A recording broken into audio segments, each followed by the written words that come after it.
ကျွန်တော်ဒီနေ့ချက်ပြမယ့်ဟင်းလေးကတော့မင်းသုံးမင်းရဲ့သားတော်ဒီဘောမင်းရန်ကြိုက်နဲ့တက်တဲ့ဟင်းလျာတစ်မျိုးဖြစ်ပါတယ်။အရင်ဆုံးအနေနဲ့ကျွန်တော်တို့ကြက်တွန်ဖြူညီချင်းပပလီရပါမယ်။ဒီဟင်းလျာကတော့ခင်ဗျားတို့လွယ်ကူရွရှင်းတဲ့အတွက်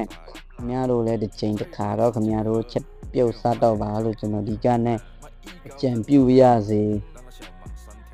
ပြီးတော့ကျွန်တော်တို့ပကံတစ်ခုထဲမှာစက်သားထည့်မယ်ပြီးစနွေးမောက်အယောင်တင်မောက်နဲ့စီရနေငယ်ထည့်ပြီးမွေပါမယ်မွေပြီးနော်ကျွန်တော်တို့စားနဲ့ဟင်းချုံမုတ်ကိုလည်းကျွန်တော်တို့လူတစ်လောက်ထည့်ပြီးနော်15မိနစ်ခန့်လောက်နှက်ထားရပါမယ်ပြီးတော့ငရုတ်စုံထဲခုနကပပလီထားတဲ့ကြက်တွန်ဖြူညီချင်းထည့်ပြီးထောင်းရပါမယ်ထောင်းတဲ့အချိန်အောက်မှာတစ်ခုခုခံပြီးတော့ထောင်းဖို့လိုပါလိမ့်မယ်မဟုတ်ရင်ကျွန်တော်တို့ထောင်းခံရပါမယ်အဘယ်ကြောင့်ဆိုတော့သူများကနောက်ရှက်ဖြစ်လို့ပါပဲပြီးရင်အိုးထဲ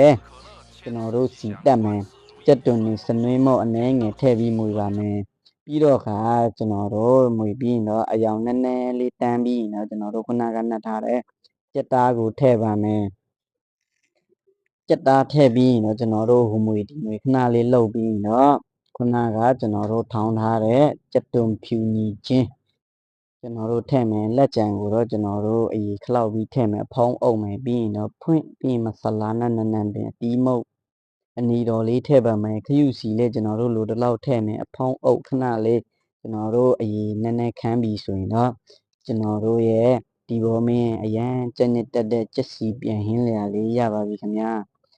တို့လည်းနောက်ဆုံးထိကြည့်ပေးတဲ့အတွက်ကျေးဇူးတင်ပါတယ်